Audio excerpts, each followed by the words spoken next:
All right, good evening. My name is Mike Benner. I'm the Public Information Manager here at the Portland Police Bureau. I want to welcome everybody and thank you for joining us on such short notice. We're here to address the shooting incident involving federal agents in southeast Portland earlier this afternoon.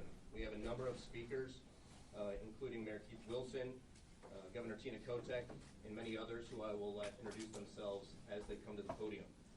We'll begin with Chief Bob Day, who will share some details about the shooting and then some of those remarks of his, and we'll go on from there. Thank you. Thanks, Mike. I'm going to share just a few details. As you're aware, this is still a very active investigation, so information is limited and won't be speaking to a lot of specifics. But what I can say is that approximately 2:18 this afternoon, Portland police officers responded to the 10,000 block of Southeast Main Street on the report of a shooting. So they came in via a 911 call. Officers confirmed that federal agents had been involved in a shooting. Portland police were not involved in that incident.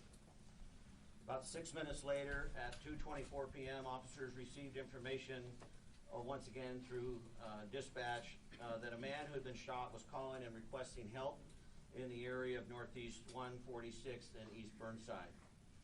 Our officers responded. We found a male and a female with apparent gunshot wounds. Officers applied a tourniquet and summoned emergency medical personnel. The patients were transported to local hospital, and their conditions at this time are unknown. Officers had determined that the two people who were injured in the shooting involving the federal agents from the earlier call. PPB officers secured both scenes, and this is a federal investigation. It's being led by the FBI. We have been in touch with them. We are, in regular contact. This is their responsibility, but when we have these type of events happen in the city, Portland Police Bureau does offer a level of assistance. This is not in any way, shape, or form immigration related on our end. We do not know the facts of this case.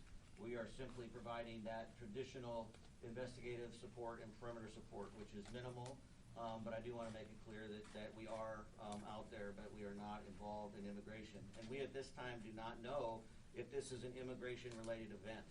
We do not know which federal agencies were involved. As we know, there are many federal agencies serving in the city of Portland right now, so as I said, it's a complex situation with a lot of different information coming out, but Portland Police is on the scene, the detectives, etc.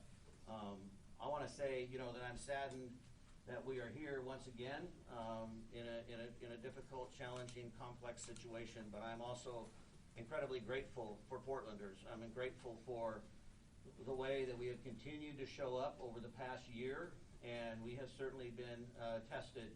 And this is no small circumstance. The uncertainty and the fear and the sadness within our community is real. And as the Chief Law Enforcement of the City of Portland, I recognize that, our members recognize that, and we are doing everything in our power to maintain that level of peace and calm and safety. And I want to thank Portlanders who have continued to show up in this space as well, and hopeful that they will do so over the next couple of days, as I'm expecting many to want to express their frustration and disappointment with events today. As I said, this is early on. We do not know the cause. But we are engaged, and hopefully we'll have more information as the evening unfolds. I'm going to turn it over now to Mayor Wilson. Thank you, Chief. And I just want to also just reiterate what he talked about the city standing tall and really standing together. And I've been before you already too many times under these circumstances, but I'm grateful that every time I do make the call within such a short period of time that the Madam Governor will answer the call, and all of the individuals standing behind me and all of our elected officials and community leaders are standing with us as well. And we've always stood together, and we will continue to stand together. Just one day after the horrific violence in Minnesota, our community here in Portland was witness to a moment of fear, confusion, and heartbreak. Earlier this afternoon, 2 people were shot and injured by federal agents in the Hazelwood neighborhood. Violence in our community is devastating. These are not statistics. These are human beings. Portland is not a training ground for militarized agents. When the administration talks about using full force, we are seeing what it means on our streets. The consequences are not abstract. They are felt in hospital rooms and living rooms, in the quiet moments when families try to make sense of what happened, what is happening. We know what the federal government says happened here. There was a time when we could take them at their word. That time is long past. That is why we are calling on ICE to halt all operations in Portland until a full and independent investigation can take place. Our community deserves answers. Our community deserves accountability. And most of all, our community deserves peace. Earlier today, I spoke with Minneapolis Mayor Jacob Frey.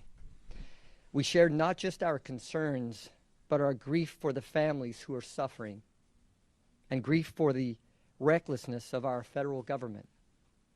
The administration is trying to divide us, to pit communities against one another, to make us fear one another.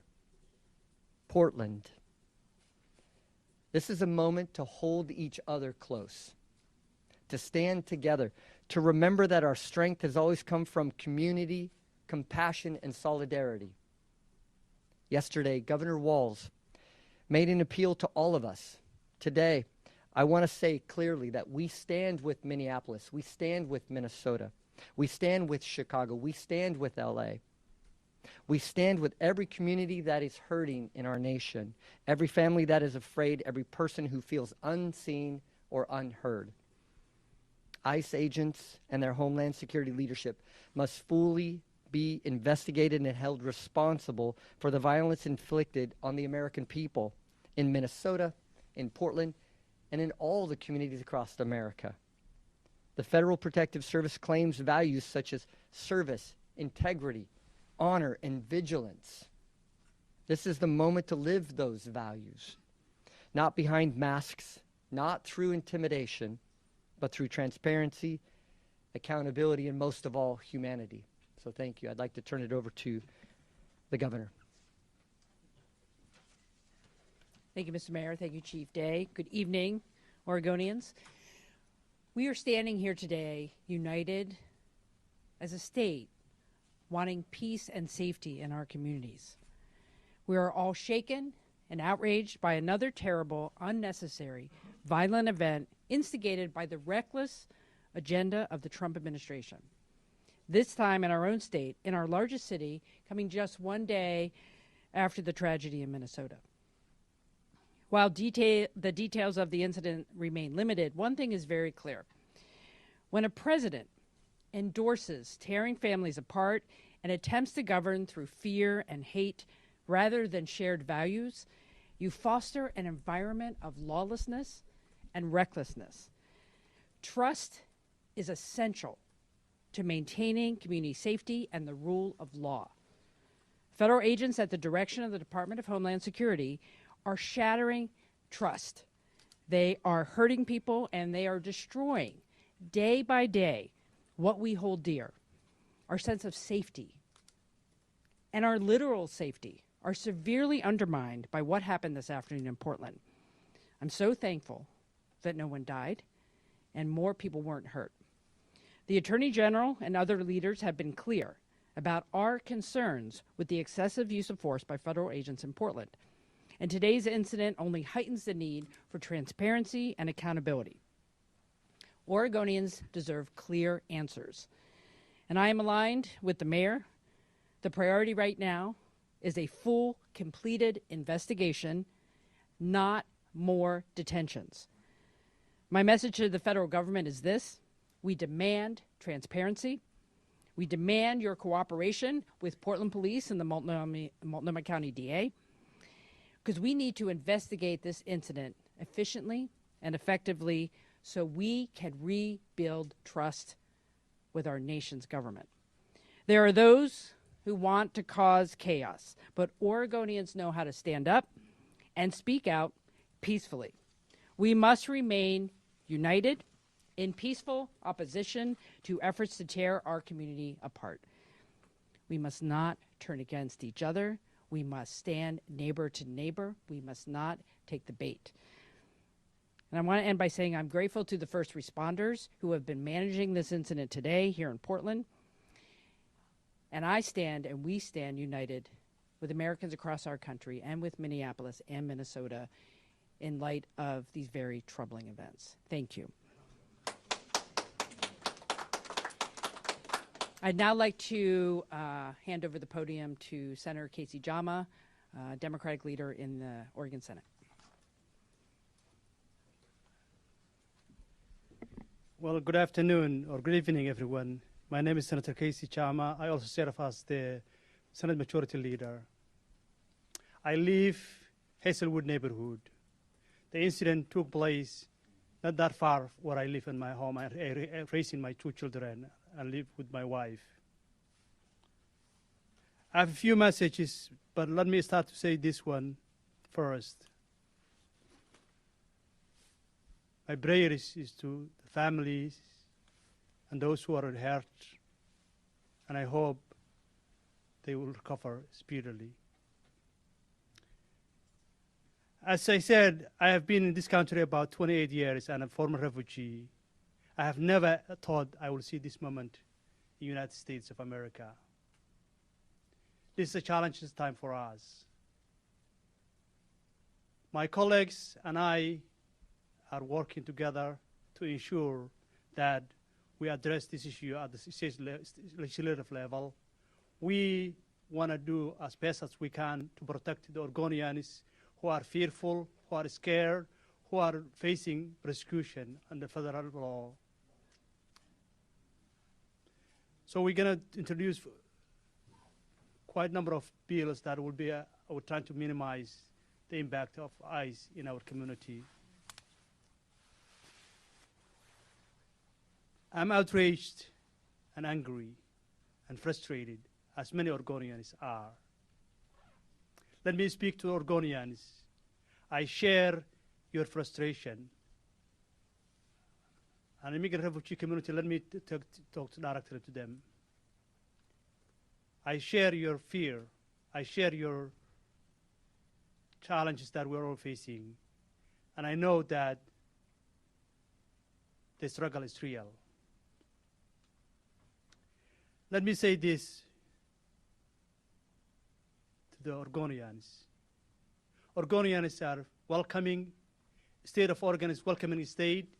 We want to keep that way. We want to fight for that. We want to work hard for that. And we want to make sure that all Oregonians feel welcome.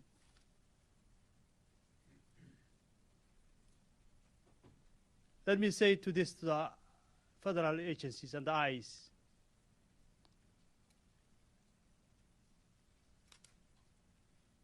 This is Oregon. We do not need you.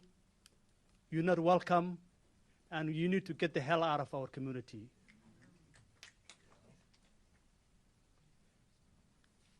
Now I want to turn to the podium to Multnomah County Chair Jessica Figebert-Peterson.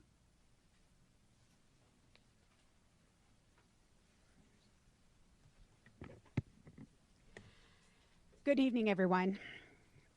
If we were living in anything close to normal times, we would not be here right now. We should not be here right now. We should not be here right now because federal agents should not be in Portland neighborhoods shooting people. We should not be here right now because Renee Nicole Good should be alive and with her family in Minnesota right now.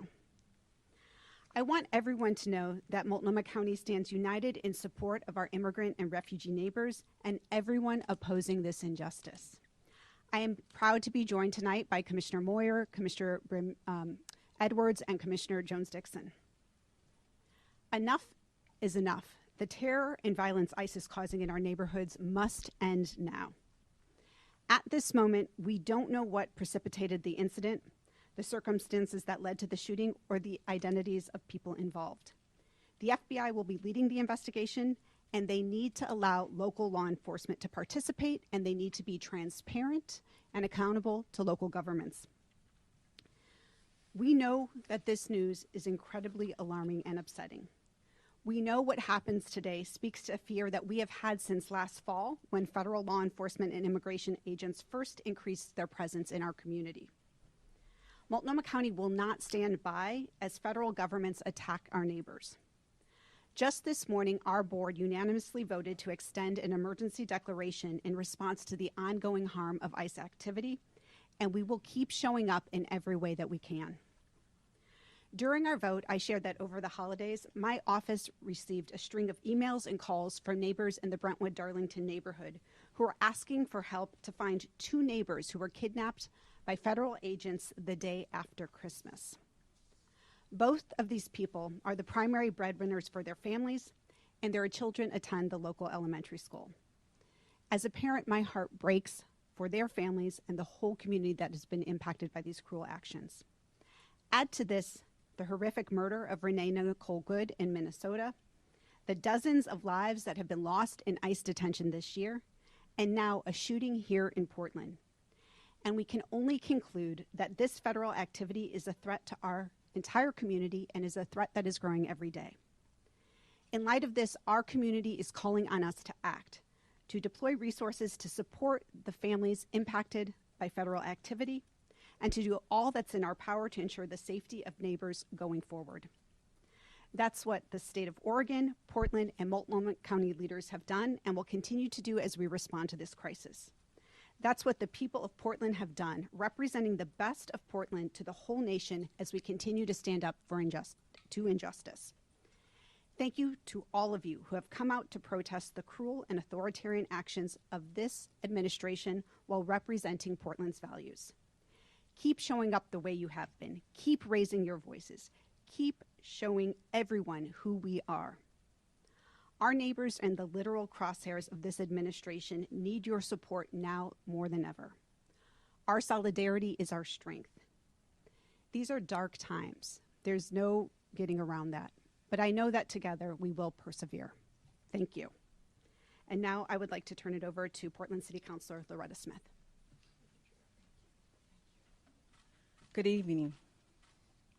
My name is Loretta Smith, and I'm a counselor from District 1. I stand here with my other counselors, Counselor Candace Avalos and Jamie Dunphy. This situation just got real. This is not a PlayStation moment where you can shoot folks and they come back alive again. I live in that district. The struggle is already real for immigrants and refugees who live in our community, in our neighborhoods. And now I have to go home and tell my son and my 3 grandkids that they cannot stop for law enforcement because they're going to be afraid by looking at law enforcement that they might have the same thing happen to them that happened today. That is so unconscionable that just a day later, what happened in Minneapolis happening right here in Portland. This is very personal for me. And people who look like me, they shouldn't be afraid to walk around in their neighborhoods, walking to school in the morning with their kids. They should feel comfortable in their neighborhoods. And now we're disarmed now. We don't know who to trust. But I want to say here, I support the mayor, I support the governor in their efforts to do the things that we need to do to get ICE out of our state, in our city, in our neighborhoods. The harassment, the violence, the unconscionable walking around and infiltrating our communities as if we're some sort of third world country. It's not cool. And it's not something that we should support. I feel good, I feel strong standing next to my elected leaders and my community leaders behind me. We have to do whatever we need to do to make sure that ICE is no more. Thank you.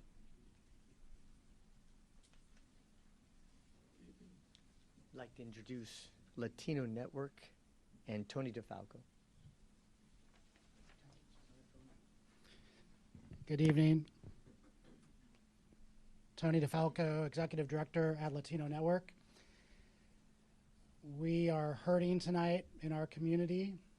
We are tired of this violence in our community, and we're pissed off.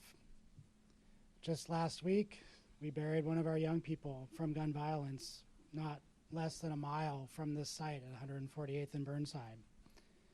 This kind of violence is nothing new to our neighborhoods here in Portland and Multnomah County, and we've been working hard for decades to reduce this trend of gun violence by private individuals, but worse, by state-sponsored violence in our neighborhoods.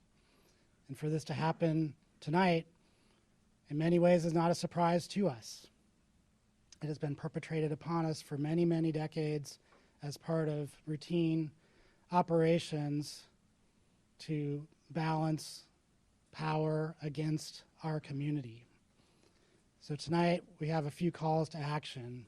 One, we call on our state leadership to continue its efforts to minimize the role of federal authorities in our communities and to enact legislation in the short session that allows for private right to action, to sue, to enable our Attorney General and others to bring charges against the perpetrators of these violent acts, and to go even further to protect immigrant communities from this ongoing violence and oppression.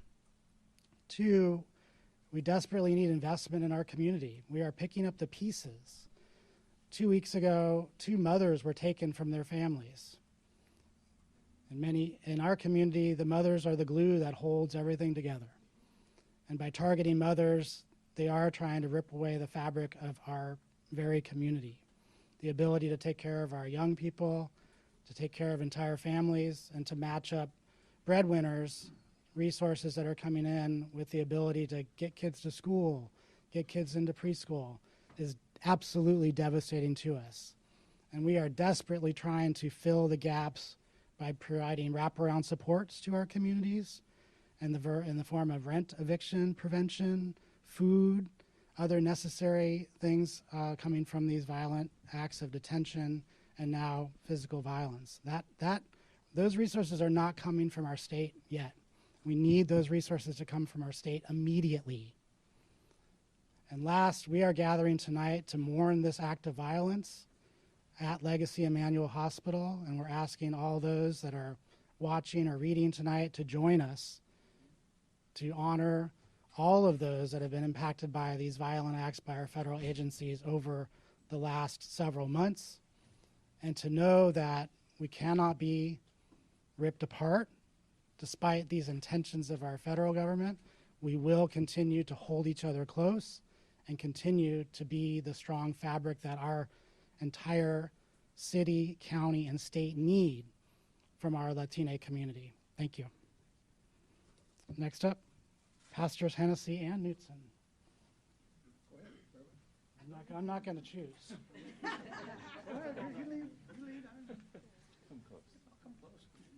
Good evening, everybody. My name is Reverend Dr. J.W. Matt Hennessy, the pastor of the historic Vancouver Avenue First Baptist Church here in Portland, and also the leader of the Interfaith Peace and Action Collaborative. My friends, I echo the very comments that have already been made, and I want to be clear about that. The comments of recognizing that the reason why federal agents are here is because of a false narrative in the first place, when people were told that Portland was on fire, Portland was burning. Portland is a great city, and it's a city I've been a member of for the last 37 years, and I'm not going to let anybody try to make it any worse. One thing's for sure, we have our issues, just like every city does, but we are determined to work together to make sure that we resolve the problems or issues or challenges we have, and we do not need help from the federal agencies to do in more. If they want to do anything, they should go back and restore the grant money that was there that we used to build bridges with police and community. They ought to be thinking about how we restore money to bridges like the Burnside Bridge and things of that nature. That's what we need. But until then, we're not going to let anybody take our joy. We're not going to let anybody cause us to be afraid. And I want the immigrant community, and specifically, as Tony just spoke about the Latinx community, we are with you. As faith leaders, as members of the black community, I want you to know you are our brothers and sisters, and nobody is going to stop us, and nobody is going to break the chain of our belief in working together. So we will work together. Those who came before us and the allies who worked with them, they had worse situations going on, but nothing stopped them. And I end on the fact that I still recall that one of my favorite verses of We Shall Overcome is the verse that says, we are not afraid. We are not afraid, and we will not be made to fear. We are going to rise above it, reach out to one another, and do everything that we can to work together, pray together, protest together, peacefully together, and remember, let's not take the bait. We can do this peacefully, and peace and love always win.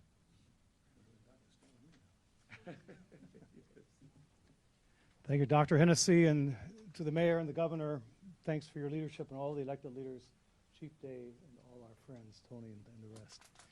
My name is Reverend Dr. W.J. Mark Knutson, Senior Pastor, Augustana Lutheran Church, a church that declared sanctuary my first year there 30 years ago because people were facing deportation. We're in a lawsuit right now with the federal government, with Pacun, our church, a church in Florida, a large Catholic church in San Diego, and the Interfaith Council of San Francisco. It's moving now quickly in the courts. And the National Education Association has joined that as well. So around this country and this city and state, people are weaving together a movement built on nonviolent direct action to challenge what is into something that can be new. I do want to say to the press today, we celebrate your work. You're not fake. You do real news, and you are storytellers. There wouldn't have been a civil rights movement or a farm workers movement in the same manner without the press being there to cover it. So thank you, and know you're valued. Let me say this. My 1 minute's almost up. I followed a Baptist pastor, so I can take a little bit more time. But I want to say this. We're coming up on the King weekend. And a year ago, we backed our 30th King service back a week until this new administration came into office. Mayor, you came and spoke at that. And we packed the church. People were ready a year ago, January, to stand up and stand in solidarity. Our prayers are number one with our immigrant siblings, the couple that's in trouble today. We have members from 23 countries. I don't know if that's not one of our members from Venezuela and his wife. It's going through all of our minds. Some of my colleagues say, you were crying. I was crying. We are all crying. We are so torn in this moment. And with a very diverse family myself, as a white male, I can drive around. But my son, my wife, my grandson, daughter, others, our biggest extended family, it's dangerous out there. And so to know this, the faith community, interfaith, we work closely together in Oregon. Our Native American spiritual leaders on whose land we stand. Jewish leaders, Muslim leaders, Hindu leaders, Sikh leaders, Christian leaders, other people of faith and people of just goodwill to say enough is enough. This cannot continue. It isn't human. With King's celebration coming up in just a week, his last couple sermons at Ebenezer and then at the National Cathedral and then at Riverside Church in New York, he said the biggest purveyor of violence in the world in 1968, the week before he was murdered, is our own government. Those words 60 years later train truly because we have sisters and brothers who are us, our brown and black siblings, our LGBTQ members are afraid tonight, and we should all be standing in fear and holding together one another and saying to this man in the White House, and I know you're watching, I'll call you out, study your scripture. Don't be doing theological malpractice. Study your scriptures. What does the Lord require of you but to do justice, love kindness, walk humbly with the Creator and with one another. And in that spirit, Oregon, you've shown we can do this nonviolently. Read the 6 principles of nonviolent direct action. Keep doing what you are doing in a peaceful way. We shall overcome. God bless all of you. God bless our elected leaders, our civic leaders. All of us together, we can do this. Thank you.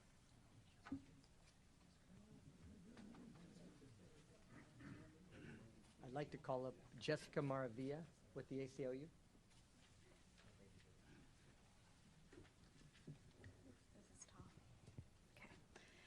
Good evening.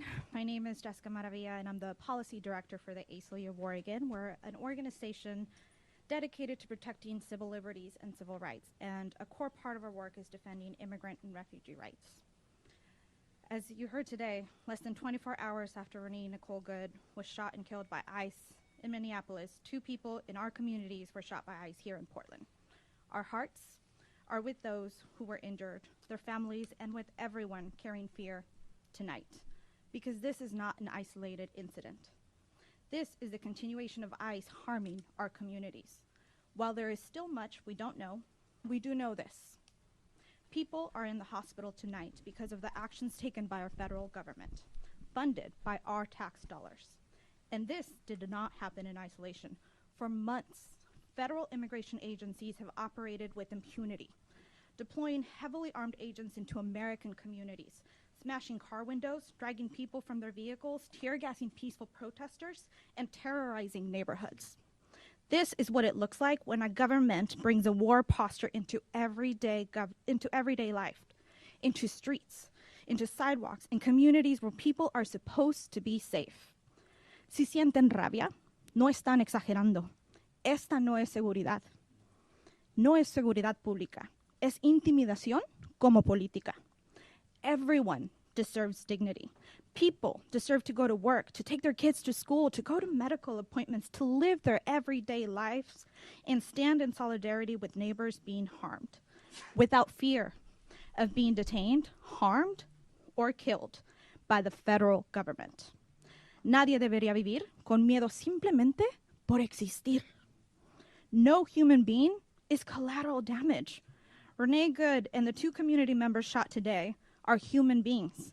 They are our neighbors. Her death, alongside the violence we witness here today, is a warning about what happens when cruelty is normalized and accountability disappears. This is about law versus lawlessness, dignity versus fear, and whether we will tolerate violence carried out in our name. We cannot undo what has already happened, but we can refuse what comes next. We can demand accountability, insist on transparency, and stand together calmly, firmly, and peacefully to protect one another.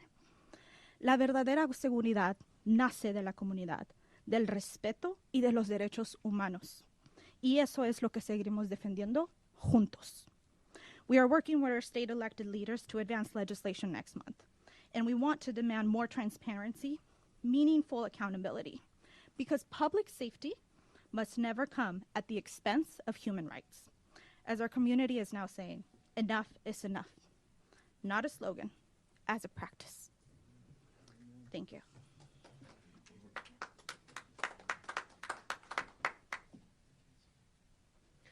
Buenas tardes, everyone. Mi nombre es Andrea Valderrama, el representante estatal del Distrito 47, Outer East Portland. Good evening, everyone. My name is Andrea Valderrama. I'm the state representative of House District 47, and I live in the Hazelwood neighborhood. I am horrified by the violence that we've heard about just down the street from my house where I was today. My heart goes out to those hurt today. I've been proud to be the first proven American to serve in the Oregon legislature. My family came to this country fleeing really the same type of violent tactics that we're seeing in my neighborhood and in this city and across this country today. And so it was so difficult to have yet another conversation with my daughter today about the violence that we're seeing in our neighborhood, and to hear from her the support that her school is providing for children who are terrified of walking home, who are terrified of participating in their extracurricular activities, who are unable to just pay attention in their classrooms. I absolutely stand against separating families, against destabilizing our kiddos and our families in this moment. Our communities deserve to stay together. Everyone's families and mothers and children deserve to stay together. This legislative session, I'll be bringing forward legislation to continue to strengthen and protect child stabilization, post-detention, and deportation. And I'll share updates as soon as possible on the situation in my neighborhood. I think the last thing that I just wanted to share is, as we are horrified and as I continue to mourn and do what I can as a mother to remain calm and provide peaceful support to her, I continue to feel hope with all of the incredible leaders that we have in this state, from our governor all the way down to our school district, to our neighborhood. I know that in Oregon, we are resisting peacefully. We are resisting in the way that we can. And I want to thank everyone here today and the leaders, whether you are a fellow mom in the neighborhood or our state governor. I'm so appreciative of all of the support and know that we continue to resist always and stand with you. Thank you. Thank you, Representative Valderrama, and to all of our speakers. We have some time for some Q&A right now. I just want to remind everyone, this event happened just a few hours ago. The investigation is just getting off the ground, and nobody in this room is directly involved with that investigation. So please keep that in mind. It would be irresponsible for anyone up here to speculate on what exactly happened. All that said, we thought it was important to address this incident. With that, we'll take Q&A. Please state your name and who you're with and who the question's for. We'll start with Anna Griffin. Anna Griffin from the New York Times. Governor, Mayor, and today, what are you actually hearing from the feds right now? Are they communicating with you? It seems like we have very little detail about that. Yeah, shortly after this event occurred, I did have a phone call with the Assistant Special Agent in charge here in Portland of the FBI, and we've been in regular communication with them. We, of course, were on scene, as I mentioned, out on 148th and Burnside, and as well as Portland Adventist, where federal officers were. So we quickly had, sergeants on scene to collaborate with their supervisors. So we are in communication as of just before this briefing, knowing that we're in communication with one another. But it is their primary responsibility, primarily the lead. And so, as Mike already commented, it's really would be speculation much beyond the fact that we are talking to one another in terms of responsibilities, who's doing what, et cetera. Are you hearing from DHS, Governor? No, I've not spoken with the federal government at all. Chief Day, Adrian Thomas with KPTV. DHS put out a statement this afternoon on this incident saying that one of the individuals was connected to a previous shooting in Portland. Is that true? Do you have any information on that? And what are the conditions of these two individuals right now? Yeah, I'm familiar with the statement that was put out. I can't comment on whether or not that's the case. We don't know who these individuals are. We have not, they haven't been identified or shared their identification with us. And I don't know the condition of them at this time, just knowing that they were taken to local hospitals. John Adams with KGW. We saw in the incident in Minnesota that there was surveillance video readily available after the incident. Are you aware of any surveillance video that may have captured this incident? I'm not aware of any at this time, no. Have not seen any. Hi there, Chief. Shane Dixon Kavanaugh, reporter with the Oregonian. Do you know whether or not Train Day Aragua is active in Portland? I don't have any information that would link that at this time. No.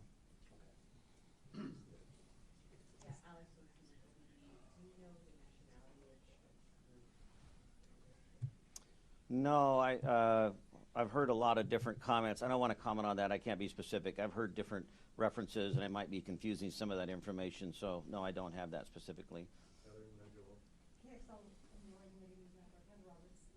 Is this a normal course of action? Is this standard procedure to have the FBI lead a shooting investigation and law enforcement involved shooting investigation inside the city limits? Yeah, on the federal side it is, yes.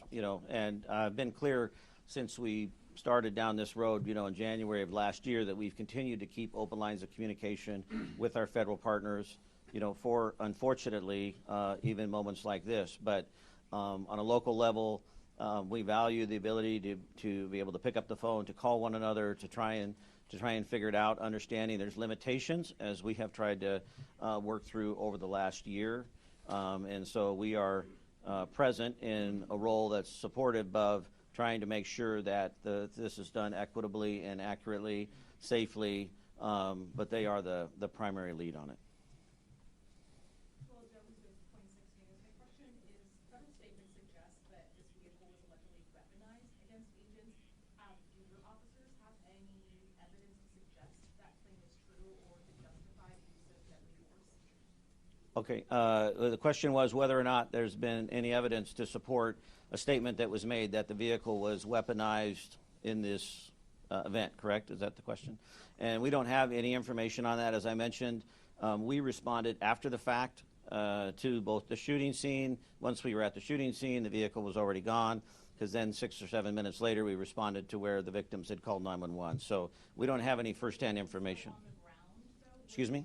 Were the federal agents involved in this shooting still on the ground when your officers arrived? Yes, there were federal officers both at the original scene, and then federal officers met us out at the scene farther away. But we don't have any information to confirm or deny, the behavior of the vehicle, the use of the vehicle. Yes, hi. Paul with the Portland Mercury. I know recently federal agencies, DHS, has asked you for investigative files related to arrests. Are you in a position to be able to ask for the same thing of these federal officers? Is the FBI going to keep you apprised? Are you in a position to be asked for records related to the investigation the same way they've asked of the Portland Police Bureau? Well, the question is whether or not we are in a position to ask for records, documentation in a manner similar to how the Department of Justice is asking them of the Portland Police Bureau right now. I think you're referencing our settlement agreement. So it's not quite an apples to apples comparison. There's, a couple of different things there that are nuanced. Certainly there is an opportunity for whether it be the city of Portland or the state of Oregon to make a request for that information. I mean, from a public record standpoint, whether or not, that process will bear any fruit, I don't know. But it's different than the conversation we're having around the Department of Justice utilizing or attempting to utilize settlement agreement to retrieve information that we believe they don't need to have access to. Do you expect the FBI to keep you apprised of the status of the investigation as it unfolds? Well, this is uncharted territory for us. I'm not exactly sure. Frankly, there's a lot of competing interests, as we know, in this area. I value, like I said, our local partnerships and the communication and transparency that we have shared. But there's also a lot of cooks in the kitchen here with a lot of strong opinions. And all I can say is, in the moment, we have had lines of communication. Whether that will change or not over the course of time, I don't know. Do you have a sense of how many federal officers were involved in the shooting, and maybe how many shots were fired? No, I don't have the details of that right now. Anything else? Question. My name is Ernesto, Chief Executive of Hacienda CDC. Chief Day, what is your assessment regarding the national trend in terms of involving ICE, Border Patrol agents, and so on and so forth? They're always right. So what makes us believe that any investigation that they conduct will be accurate, just, and real? And what is the role of our authorities locally to unravel, to counter? If you're not involved at all, what makes us believe that they are already sacrificing and saying things online and in public outlets that these people were from Tendagua, that they were from a prostitution ring, and so on and so forth? I mean, they've already made the judgment. In Minnesota, you already saw this. They stepped away from involving local police enforcement and kept that investigation with just the FBI, which obviously is going to lean towards benefiting the federal government entirely. I mean, I don't trust the federal government whatsoever. So what are we doing, to counter that kind of misinformation they provide? Yeah, and just to summarize, I want to make sure I'm hearing the question correctly, is, what are we doing specifically to challenge or potentially counter the narrative or the description of events or the results of the investigations, et cetera. And this has really been sort of the crux of the conversation over the last year, and it's something that weighs heavily on me as a local law enforcement leader. What is the position not only of myself, but also the Portland Police Bureau in general? We are actively working with as many folks as we can, whether it be our city attorney, the Attorney General's office, the governor's office, et cetera, the mayor. We are constantly evaluating what is our role. The challenge I think that many of us are facing, understandably so, is the want for certainty, the want for clarity, and what saddens me in this process is the tearing down of legitimacy around law enforcement, and something that we have worked so hard for in this community. I stood here just a moment ago thinking that this is really an example about how joy and sorrow can coexist at the same time, because this room represents something that's unique in terms of, as a police chief, in terms of the relationship for community. So I hear what you're saying, and to answer your question specifically, at any opportunity that we have that we're able to step in, much like we are doing tonight, we try to take advantage of that, and not take advantage of that in a bad way, take advantage of that in a sense that we want to be available to determine as much information as we can to try and bring legitimacy to the process. But there are, long-standing historical court decisions and authorities granted to the federal government that are certainly being tested over the last year in the area specific of policing.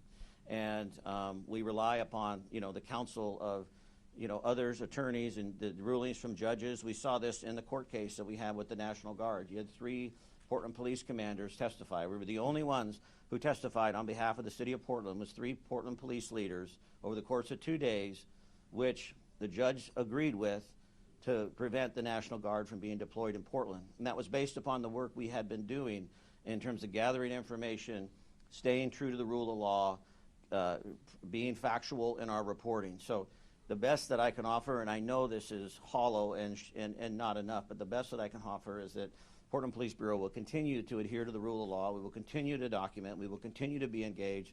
We will continue to be vigilant. We will continue to report behavior that is illegal or certainly outside the lines, but we are also going to continue to show up for all of Portlanders.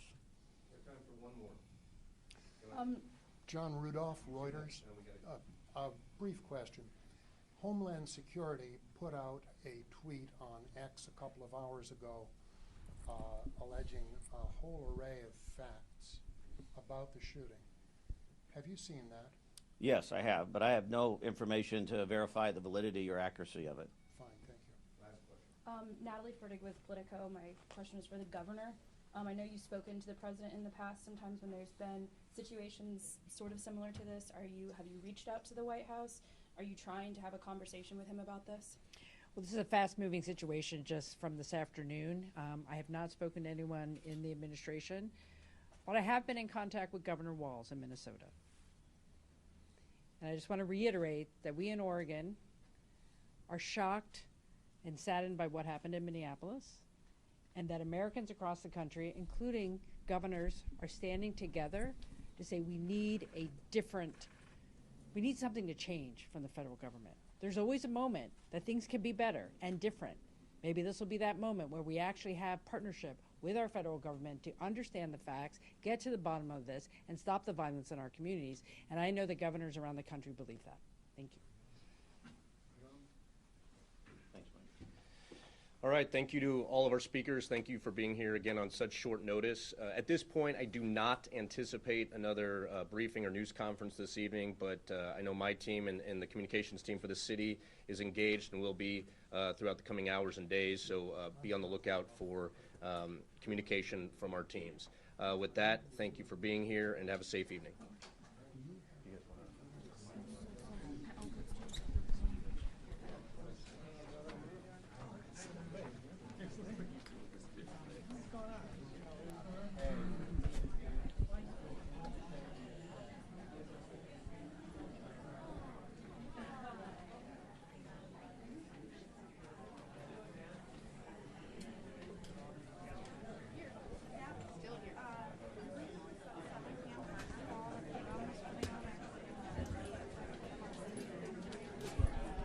Listening in. What? They